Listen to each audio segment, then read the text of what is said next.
Benito. Sí, profesor.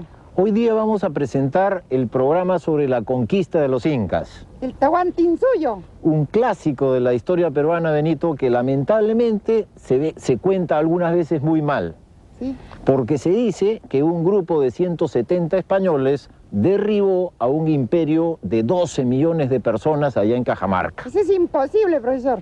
Y lesiona la autoestima de los peruanos. Y encima, tú sabes que no es cierto.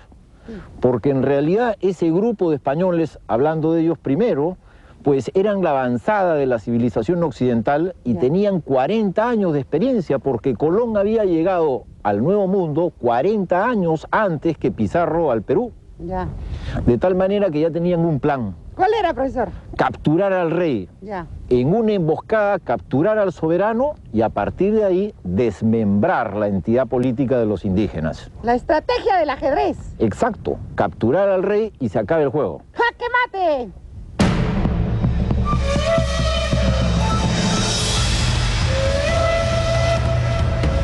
La conquista es una empresa económica, no es una empresa bélica. Segundo, es una empresa privada. No es el Estado español el que financia la conquista, son los conquistadores los que se autofinancian. Y a cambio de ese riesgo reciben el acceso a la fuerza de trabajo de los indígenas.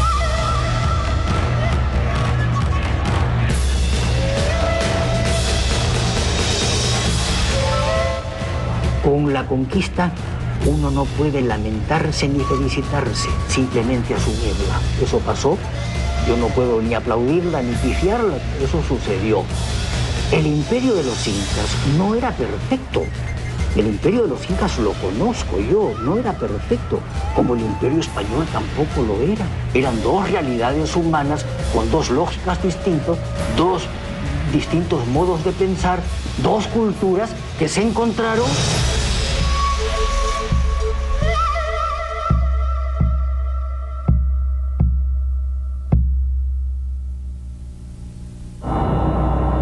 El final del Tahuantinsuyo se anunció cuando Huayna Cápac era el soberano y gobernaba desde Quito. En ese momento recibió noticias del segundo viaje de los españoles. Pizarro había desembarcado en Tumbes. Luego había vuelto a su carabela bajando por la costa hasta avisorar Chanchán. Ahí tomó la decisión de retornar a España para armar una expedición en regla. El Incario era demasiado imponente para las fuerzas que disponía entonces. Luego se enfermó el Inca Viejo y su sucesor ya designado. Llegaban las epidemias. En esta ocasión se trataba de la viruela, una enfermedad del Viejo Mundo cuyos gérmenes viajaban más rápido que los conquistadores y atacaban con feroz mortalidad a poblaciones que carecían de defensas adecuadas. Ambos fallecieron y se creó un peligroso vacío del poder en el Incario. El poder de los gérmenes, de las epidemias, ¿no? Contra eso, ¿quién podía hacer algo? Y nadie lo entendía en esa época, ¿no? O sea que los españoles entendieron que eso era una especie de ayuda especial que recibieron por el hecho de ser cristianos.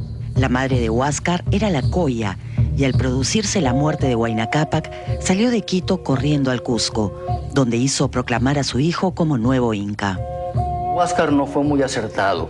Yo a veces ocasiono alguna risa cuando digo que la vida de Huáscar era muy similar a la de un playboy. Y eso hace pues que el individuo carecía de disciplina, de objetivos, vivía solamente para divertirse. No era, por decirlo, el digno sucesor de Huayna Cápac, ni nieto de Tupac Yupanqui, ni bisnieto de Pachacútec, ¿no? Huáscar inició su gobierno con medidas radicales.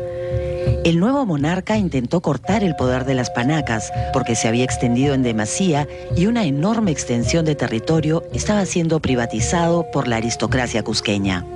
Cada panaca, cada inca, ¿no?, y sus descendientes se apropiaban de valles completos y convertían a la población en yanaconas y dependían directamente de ellos, ¿no? Lo cual le complicaba al Estado, ¿no?, el manejo, porque sacaba por un lado a estas tierras, a estas gentes de su control directo y añadía además un elemento adicional de intermediación. Si ellos necesitaban algo de esa zona, si ellos necesitaban gente de esta zona, tenían ahora que ir a los jefes de los clanes cusqueños, con lo cual se limitaba. Las decisiones de Huáscar fueron resistidas por las grandes familias aristocráticas y algunas se rebelaron llamando a Atahualpa para que encabece un levantamiento contra el Inca recién proclamado. Por su parte, Atahualpa era otro hijo de Huayna Cápac que, junto con parte de la corte, había acompañado a su padre a Quito.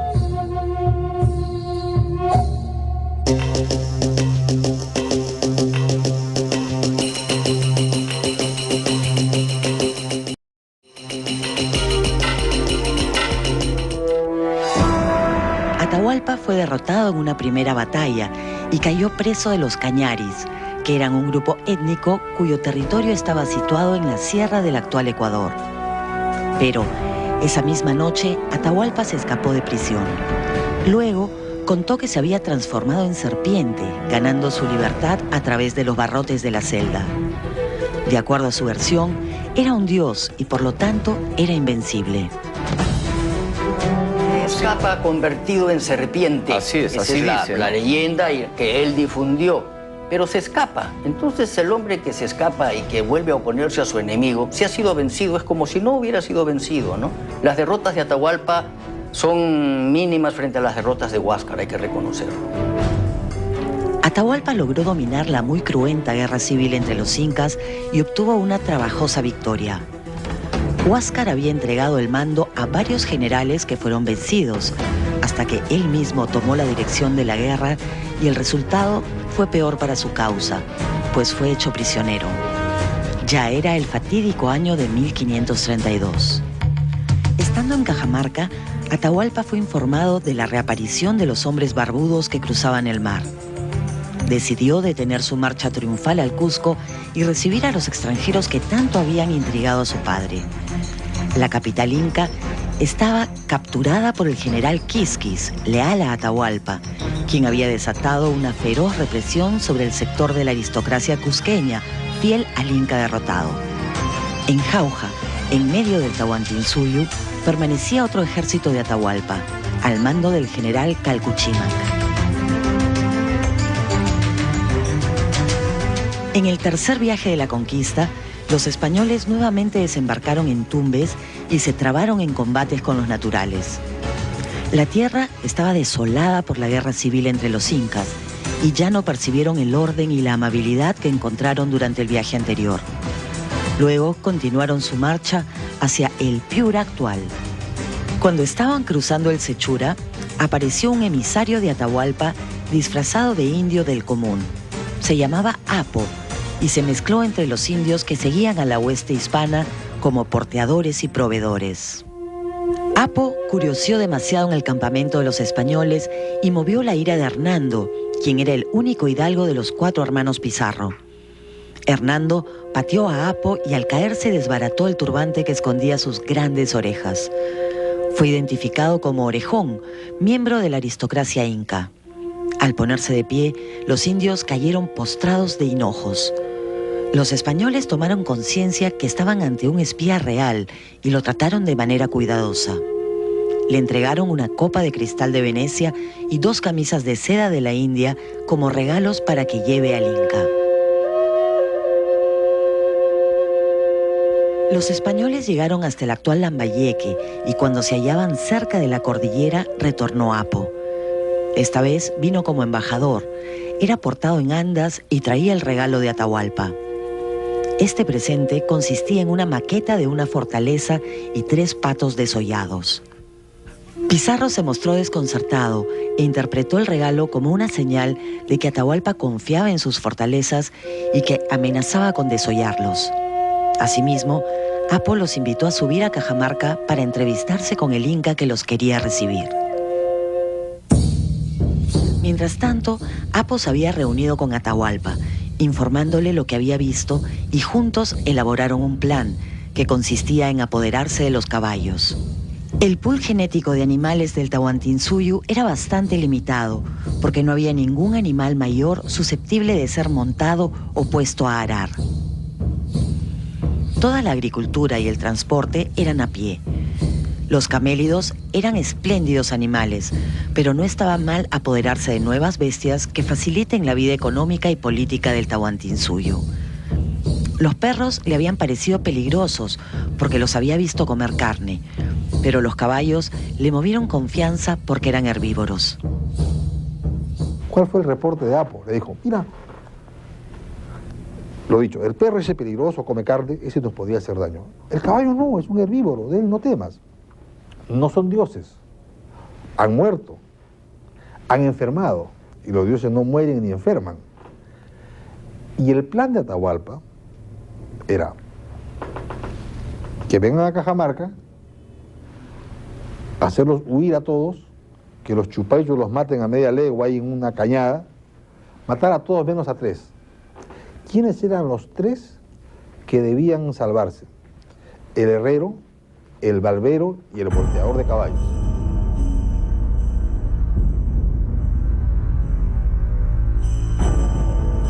El herrero para la doma de caballos, ¿no es cierto? El domador también para la caballeriza del Inca, y el barbero porque era el único que tenía poderes. ¿Qué poderes? Y Apo le dice, yo los he visto hacer cola frente a la carpa del barbero, enfermos, matadísimos, y salir rejuvenecidos y con la cara como poto de bebé. Ese sabe algo, a ese hay que salvarlo. Para apropiarse de los caballos, dejaron entrar a los españoles y no los acabaron en cualquiera de los pasos de la cordillera. No les temían. Atahualpa se sentía hijo del sol y, en tanto Dios personificado, pensaba que su majestad sometería a cualquier mortal. Atahualpa vivía un momento particular de su vida, porque estaba exaltado por su victoria sobre Huáscar y no tomó precauciones, sino que enfrentó los acontecimientos poseído por una fe ciega en su magnificencia. Tenía una voluntad extraordinariamente obedecida. Si él decía que los pájaros no vuelen, mira qué ingenuidad la mía, los pájaros no volaban. Y te voy a decir por qué. Porque se ordenaba a todos los indios del Cusco que ese día no hicieran sino cazar pájaros para que al día siguiente no hubiera. Y al día siguiente no había. La hueste española entró a Cajamarca. De acuerdo a lo convenido con Apo, la ciudad estaba prácticamente abandonada y la plaza vacía. Pero, durante la entrada, en cada nueva elevación, los españoles observaron tiendas, pertrechos y campamentos militares. Una vez en Cajamarca, Francisco Pizarro dispuso a su gente en 3 grupos guarecidos en las callancas de la plaza. En la más espaciosa ubicó a la caballería al mando de su hermano Hernando Pizarro y de otro Hernando, apellidado de Soto. La infantería estaba con él, en otra callanca de la plaza. Luego, envió una misión de 20 jinetes al mando de los 2 Hernandos para entrevistarse con Atahualpa e invitarlo a venir a conversar a la plaza. Los jinetes viajaron a los baños del Inca, donde Atahualpa tenía su campamento real. Allí los recibió sentado en una alfombra y con la cabeza mirando al suelo. No les dirigió ni una mirada. No hablan la misma lengua, están incomunicados, salvo por 2 intérpretes, Felipillo y Martinillo, ambos indios adolescentes raptados en ocasión del viaje anterior, que apenas dominaban ambos idiomas, puesto que ninguno de ellos era el suyo materno.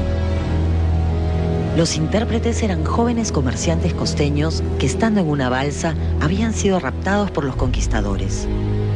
Ellos los habían llevado hasta España y ahora retornaban como personajes cruciales de la empresa de conquista, los primeros mensajeros.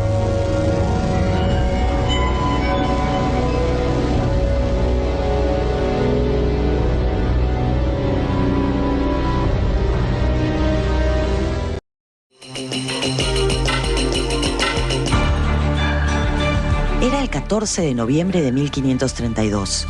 Al caer la noche, los españoles montaron guardia y observaron muy asustados cómo, en todos los cerros que rodeaban la ciudad, el ejército inca prendía fogatas que encendían la oscuridad como millares de estrellas. Según un cronista, los hombres se orinaban de miedo en los pantalones, sin tomar conciencia de sus actos.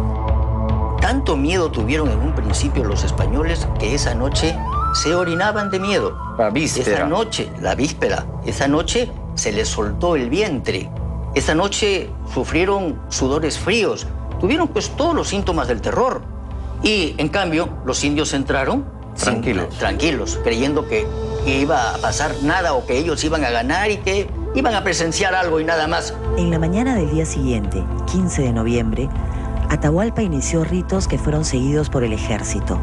Eran cantos rítmicos e incesantes, acompañados por coreografías en el sitio, sin desplazarse. Después de mediodía, los españoles se desesperaron y enviaron a uno de ellos a pie a apurar al Inca. Llegó hasta el campamento del Inca, pero los indios no le prestaron mayor atención y continuaron su ceremonia. Hacia las 3 de la tarde, el Inca inició su marcha hacia Cajamarca. Ingresó a la plaza de armas en andas, cargado por miembros del grupo étnico de Lucanas, quienes tenían en gran honra ser los porteadores del soberano. También en andas, aunque detrás, se hallaba el señor del Chinchaysuyu, quien pereció más tarde ese día. Delante del anda iban unos indios que recogían todo guijarro del camino para que marche sobre suelo parejo y el Inca no se incomode. Estos indios estaban vestidos en escaques rojos. Detrás suyo marchaban músicos y una enorme comparsa que danzaba rítmicamente. No entró a la plaza ningún guerrero inca, todos quedaron afuera. Atahualpa va, porque al fin y al cabo quiere saber qué son esos que han venido, quiénes son, de a dónde han salido, para qué están aquí, en qué creen, qué persiguen. Y todas estas curiosidades las lleva al terreno de prácticamente el teatro. Vamos a ir nosotros allá, teatralizando el espectáculo para que esta multitud lo vea y delante de todos yo apreso a estos que dicen que son dioses.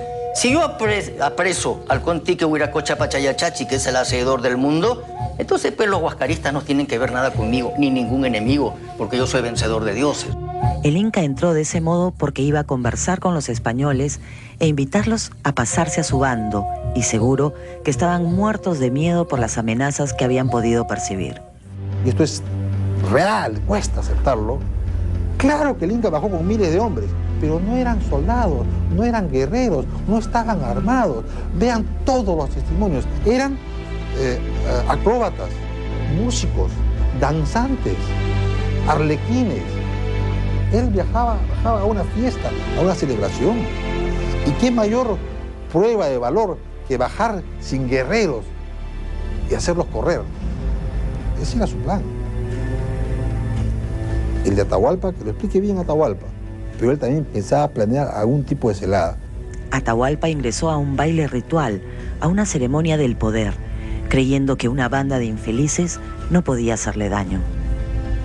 Atahualpa estaba tan seguro de lo que iba a suceder que él va para que se cumpla. Y entonces resulta lo que le puede pasar pues a cualquiera de nosotros que está en un sitio y le meten un puñete sin que lo espera. Entonces se desconcierta, ¿no? Y eso lo aprovechan los otros para pegarle más. Claro.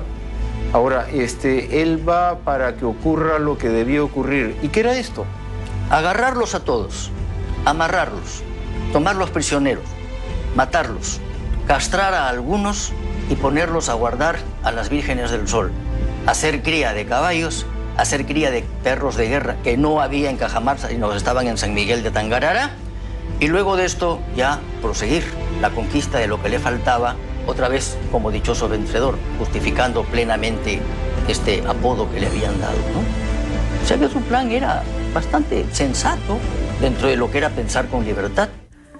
Cuando Atahualpa llegó a la plaza, se sorprendió al verla vacía. Él había esperado a encontrar al jefe de los barbudos. En su reemplazo, apareció el sacerdote dominico Vicente de Valverde, acompañado por Felipillo. Atahualpa le alcanzó al sacerdote español un quero de oro lleno de chicha para brindar en forma ritual y poder comenzar una conversación entre seres civilizados. Valverde se asustó, creyó que lo querían envenenar y arrojó la chicha al suelo. Atahualpa tomó este acto como una grave ofensa, pero se contuvo. Luego, el dominico leyó unos párrafos santos tomados de la Biblia, mientras crecía la rabia de Atahualpa. Sentía que le leían frases incomprensibles y sin sentido. Alcanzó a preguntar, ¿de dónde salen esas palabras? El fraile le contestó que del libro. Al manipularlo, el inca, muy contrariado, no entendió su contenido y lo arrojó lejos de sí. En ese momento, Valverde dio la señal convenida: Santiago a ellos. E irrumpió la caballería. En las patas de los corceles habían adherido campanillas para hacer fuerte ruido y su galope fue feroz. Atropellaron a la gente para dispersarla y apartarla del inca. En el Uxnu, una torrecilla que había en la plaza, estaba escondido Pedro de Candia y 2 artilleros, quienes, al grito de Valverde, dispararon un pequeño cañón, cuyo ruido contribuyó a sembrar el espanto. Los indios del cortejo se abalanzaron sobre los muros de la plaza, que era una construcción cerrada. Hubo una gran carnicería. Sí. Suena el disparo, se agita la toalla y salen los caballos. Salen los caballos. En una plaza que era un trapecio cerrado. Okay. Los caballos tapan las 2 puertas laterales, las de flanco, y al mismo tiempo atacan martillando. O sea, de frente y retroceden, y de costado y retroceden. Lo que aprovecha Pizarro para salir con 25 de a pie por atrás y capturar al inca. ¿Ya? Sale la infantería detrás de los caballos, dispara la artillería, que era un solo cañón, porque el otro se había malogrado, un falconete. Disparan los arcabuces, que eran solamente 3, y se consigue tal sensación entre aquella multitud encerrada que prácticamente entre ellos mismos se matan. Liderando a los infantes, Pizarro se dirigió directamente hacia Atahualpa. Al llegar al pie del Anda, los españoles aniquilaron a espadazos a los porteadores buscando que caiga el inca. Pero, ante el asombro generalizado de todos los cronistas que estuvieron presentes, los caídos eran reemplazados por otros cargadores lucanas que no luchaban. Simplemente seguían cargando al inca y se dejaban matar. En ese momento, un español perdió la compostura y trató de asesinar a Atahualpa atravesándolo con una lanza. Francisco Pizarro se interpuso y cogió la lanza con su mano. Esa fue la única sangre española que corrió aquel día. Finalmente cayó el Anda. El inca fue atrapado y llevado preso. La caballería persiguió a los dispersos y alcanzó hasta el Real de Atahualpa, donde obtuvieron un cuantioso botín. Atahualpa fue sorprendido. Por más que sus espías le hubiesen dicho que esta gente no eran dioses, que eran seres humanos, que tenían también sus debilidades, que también se enfermaban, que también morían, nunca adivinó que llegaba otra manera de hacer la guerra, que llegaban otras armas, que llegaba otro estilo de conquista.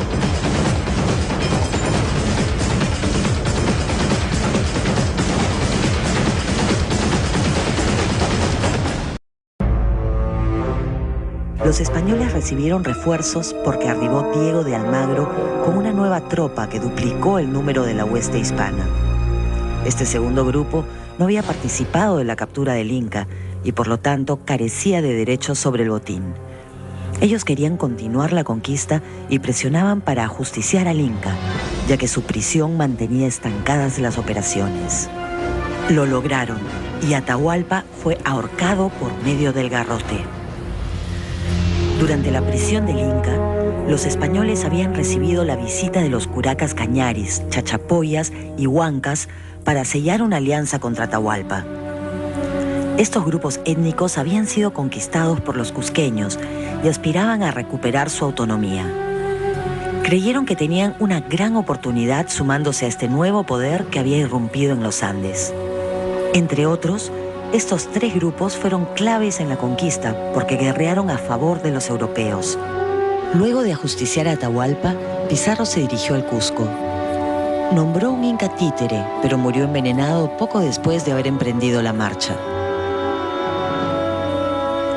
Consciente que requería un inca de su lado, Pizarro buscó una segunda opción y la encontró en la persona de Manco Inca, que también era hijo de Huayna Cápac, con la coya Mama Runtu, una integrante de la alta nobleza cusqueña.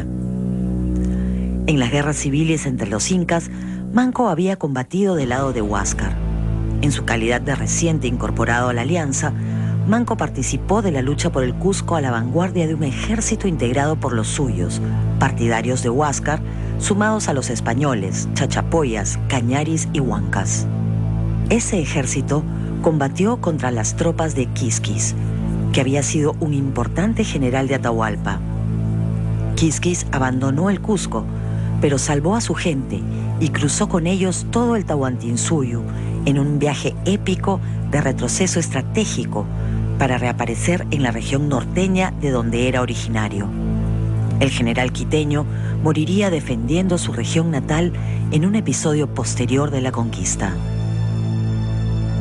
Pizarro aparece como un intermediario, como un gestor, ¿no? Como alguien que puede abrir, ¿no?, una nueva etapa, ¿no?, dentro de la historia andina. Y de hecho lo abrió. De hecho lo abrió, pero no en el sentido en el cual, ¿no?, aquellos que lo apoyaron, los nativos que lo apoyaron, ni aquellos que lo opusieron jamás se imaginaron. Ellos nunca pensaron que los españoles habían llegado para quedarse. Pizarro entró al Cusco de la mano de Manco, quien le abrió las puertas de la ciudad sagrada de los incas. Poco después se encendieron las disputas entre los españoles y Diego de Almagro partió para la frustrante conquista de Chile, basada en la infundada aspiración de encontrar otra gran civilización andina. La expedición de Almagro estuvo integrada por un grupo de aristócratas incas, incluyendo nada menos que al sumo sacerdote Elvílac Humu. Pizarro fue el inversionista principal. Francisco Pizarro hizo un aporte significativo para la empresa del Perú. Diego de Almagro, su socio de mucho tiempo, fue el segundo inversionista y eso también confirma lo que se sabe desde hace mucho tiempo. El enigma del tercer socio de la conquista ha sido resuelto, como digo, por numerosos historiadores y lo que se concluye es que el tercer socio fue el banquero Gaspar de Espinosa, que era un banquero residente en Panamá, un hombre de negocios español que había juntado fortuna y por motivos que no se llegan a comprender completamente, decidió que su nombre no apareciese en la compañía de conquista. Y es aquí que usa al sacerdote Hernando de Luque. Pero Luque es, como se dice, una fachada, un prestanombre en la compañía. No es el verdadero financista. El verdadero financista es el banquero Gaspar de Espinosa. Los españoles se dividieron a cumplir diversas tareas después de recibir considerables refuerzos. En 1536 ya eran 2.000 soldados hispanos en el Perú. Si ya estamos recordando los nombres de los tres socios de la conquista, es tiempo de cambiarlo a Luque por Espinosa en esa sociedad. Inicialmente, los Pizarro habían organizado la conquista como una empresa privada. Ellos habían financiado la expedición, hallado socios y juntado la gente. Ese es uno de los grandes mitos de la historia del Perú, mitos falsos, por supuesto. Los menesterosos, los que no tenían recursos, no podían llegar a América. Venir a América ya era una gran inversión. Costaba mucho dinero poderse embarcar, poder comer los varios meses que demoraba la travesía hacia Panamá y más aún hacia otras partes de América, y eso solamente lo podía financiar una persona que tenía recursos o que los podía conseguir. Los presidiarios, expresidiarios, necesitados, el último eslabón de la escala económica española o europea, no tenía siquiera la posibilidad de asomarse por tierras americanas. Los integrantes de la hueste aportaban su propia cuota, financiaban su alimentación, compraban sus armas, eventualmente su caballo y valorizaban cada uno de sus aportes. En este sentido, los conquistadores eran una compañía que firmaba una concesión con el rey de España, en este caso la famosa capitulación de Toledo. En un principio, la corona no tiene medios, aunque hubiera querido, digamos, la corona no tenía la posibilidad de enviar al Perú de manera más o menos expeditiva o rápida, pues una estructura administrativa en condiciones de dominar el territorio. De tal manera que era una especie de necesidad mutua, ¿no? Es decir, los conquistadores necesitaban el aval de la corona, pero la corona necesitaba de estos conquistadores para poblar, para evangelizar, elemento fundamental, porque era la principal justificación de toda esta tarea conquistadora, ¿no? De tal manera que ahí yo creo que hay una mutua dependencia, ¿no? Uno o más conquistadores se asociaban, como en el caso peruano, Pizarro y sus socios, que ellos establecían la compañía de conquista que financiaba los aspectos más grandes de la empresa. Por ejemplo, los barcos, los marinos, algunas armas importantes, pero luego cada uno de los conquistadores que participaba en esta aventura era un inversionista. Él pagaba su caballo, pagaba su armamento, pagaba su propio sustento, su alimentación, y al final se constituía una gran empresa con el aporte grande de la compañía y los pequeños aportes de todos los participantes. En función a la inversión que cada uno hacía, venía el reparto del botín. El monarca les concedía el derecho a conquistar un determinado territorio a cambio del 20% de todo el botín que recogieran. Pero con el rey llegarían los funcionarios reales y sus órdenes que luego normarán el régimen colonial. En el fondo, el riesgo, y eso en la mayor parte de expediciones de conquista se da, no tanto, por ejemplo, en la expedición colombina, porque en la expedición de Colón, ahí la reina Isabel de Castilla pone dinero, pero en general, en las capitulaciones, el monarca lo que hace es otorgar una suerte de licencia, ¿no? Que avala pues la expedición que determinado conquistador va a hacer con su propio peculio o con el que pueda conseguir. De tal manera que el riesgo de ese conquistador es suyo, ¿no? De manera que fracasa la expedición de conquista, bueno, pues la corona más adelante firmará una capitulación con otros, ¿no? Y el que pierde es efectivamente el que se arriesga. Cuando luego vinieron otros conquistadores tratando de invadir el territorio que había sido asignado a la compañía de Pizarro, la corona tenía la fuerza legal y militar de decir: Benalcázar, no, usted no puede entrar acá, a usted lo apresamos porque esta concesión ha sido dada solo a los Pizarro. Cortés, si usted quiere entrar al Perú, no lo puede hacer, este es un territorio de otro conquistador. La corona daba el marco político y el marco de seguridad a la empresa de conquista. En este sentido, la conquista fue obra de una partida de soldados empresarios, funcionando como avanzada del Imperio Español, que se hallaba viviendo una gigantesca expansión en todo el planeta. Estaba comenzando el capitalismo mundial.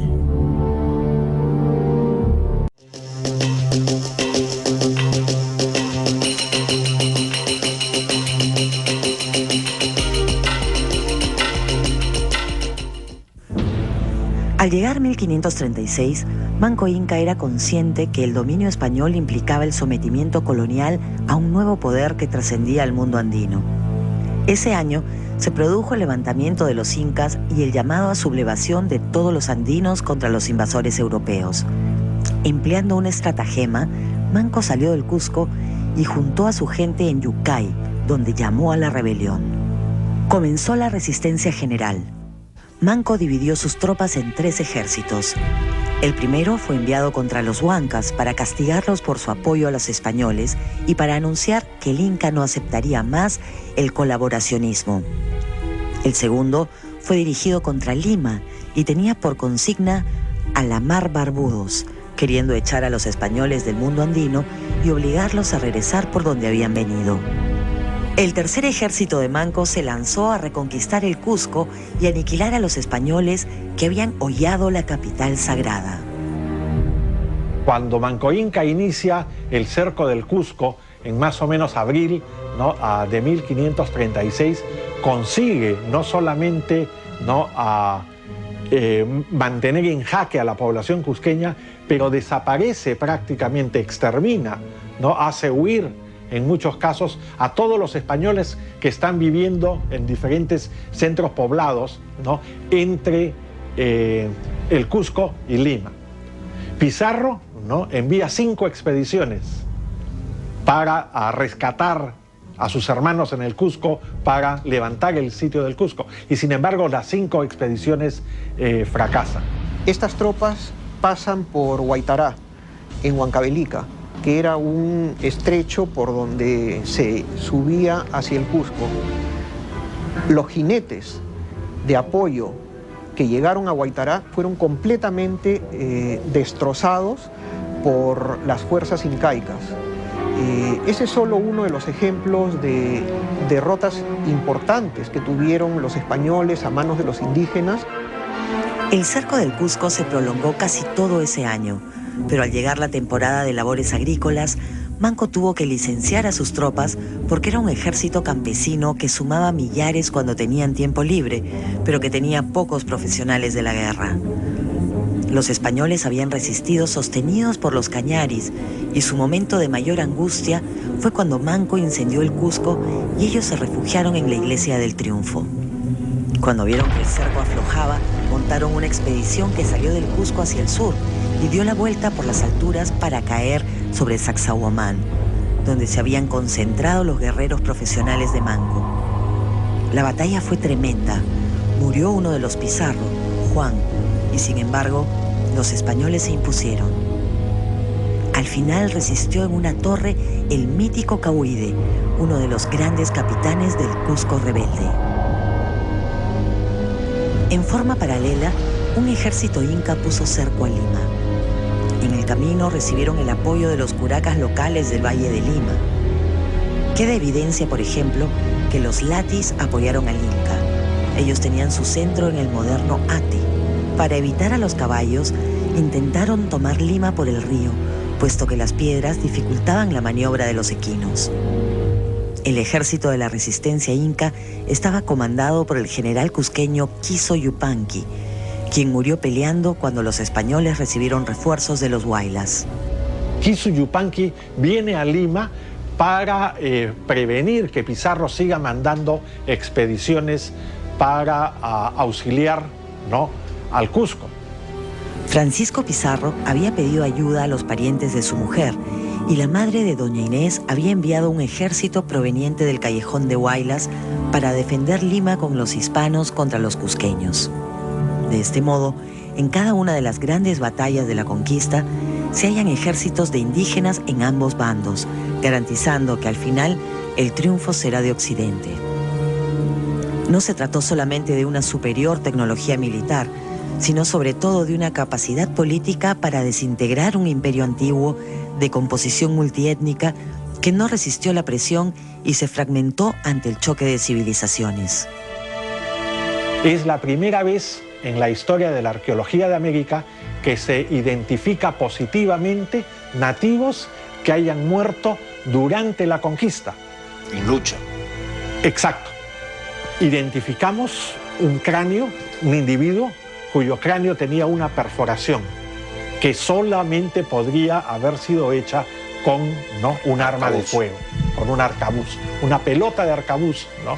Y los análisis posteriores realizados acá en el Perú, ¿no?, nos llevaron a la conclusión, primero, de que en realidad había sido hecha con un arcabuz, y después conseguimos identificar, ¿no?, a partículas de hierro que estaban adheridas tanto al contorno, ¿no?, del hueco como, ¿no?, al pedazo de hueso que la pelota de arcabuz desprendió, cortó al momento, ¿no?, del impacto. Luego, Manco Inca se refugió en Ollantaytambo. Estaba iniciando su largo exilio interior que culminó en las montañas de Vilcabamba. Allí, los últimos incas iban a durar 40 años de vana y heroica resistencia.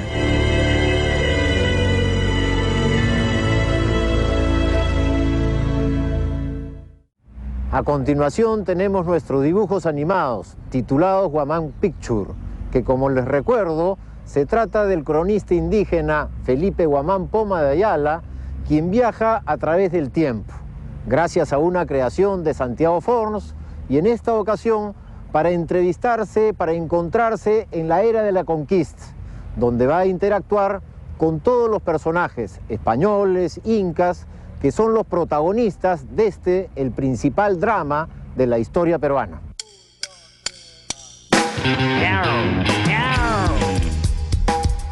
Hola peruano, soy Felipe Guamán Poma de Ayala. En 1616 terminé de escribir y dibujar una carta de más de 1000 páginas y 400 ilustraciones, dirigida al rey Felipe III de España. Esto es increíble. Aquí está buena parte de la historia del Perú.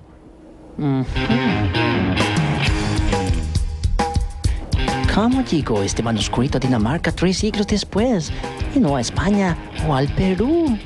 No puedo creerlo.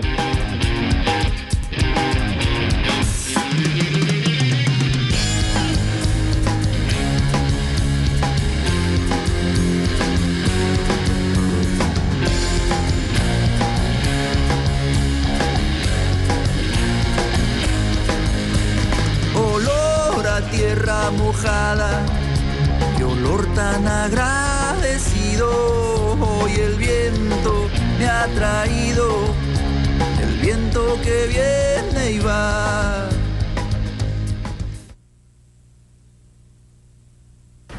Sucedió en el Perú que cuando los españoles iniciaron la conquista en el año 1532, lo primero que hicieron fue capturar al gran Zapa Inca Atahualpa. Todos siempre han hablado de él, pero hoy voy a verlo.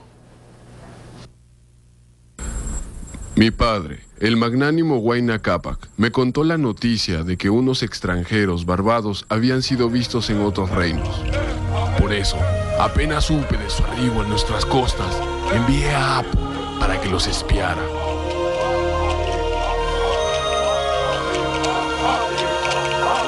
Los españoles lo descubrieron.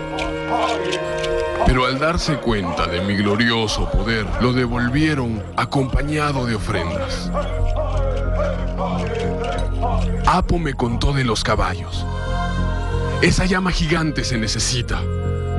Así que decidí tenderles una emboscada en Cajamarca y arrebatarles sus animales. La noche de las fogatas, aturdidos por mis luces, los españoles se murieron de miedo. Pero cuando despertó el día, destrozaron a mis hombres a punta de pólvora y cañonazos.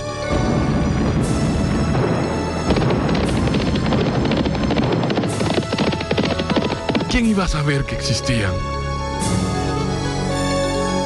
Y aquí me tienes, a punto de morir, preocupado porque empiece una nueva guerra civil. Y si es así, ¿qué será del Tahuantinsuyo? Tras la muerte de Atahualpa, los españoles recibieron el refuerzo de Almagro e iniciaron los saqueos en busca de oro, sin respetar lugares sagrados como el Coricancha o Pachacámac. Y no hubiesen llegado hasta Lima y el Cusco si no hubiera sido por el apoyo de los Cañaris, los Huaylas, los Chachapoyas, enemigos de Atahualpa. Hubo que esperar hasta Manco Inca para que todos se dieran cuenta de que debían unirse para expulsarlos.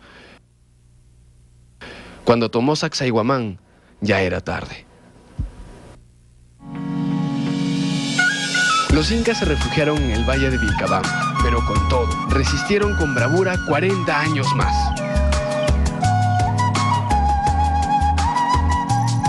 ¿Qué te crees, peruano? Para terminar el programa sobre la conquista, Benito, sí, profesor, vamos a contar las razones por las cuales los indígenas se vinieron abajo.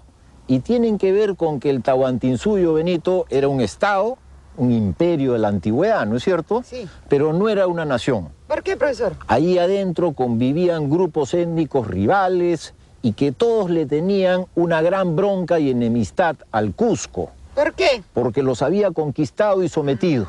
Claro. Y de ese modo, cuando apareció Pizarro, algunos creyeron que podían liberarse, que podían recuperar la autonomía que tenían antes de la expansión de los incas, y se alían a los españoles creyendo que se iban a liberar. Pobres ingenuos. Y además, los incas mismos también estaban en grandes contradicciones, porque como tú recuerdas, había el enfrentamiento entre Huáscar y Atahualpa, de tal modo pues que hay un periodo de enfrentamientos generales entre los indios, del cual aprovechan los españoles. O sea que a río revuelto, ganancia de los españoles. Así fue.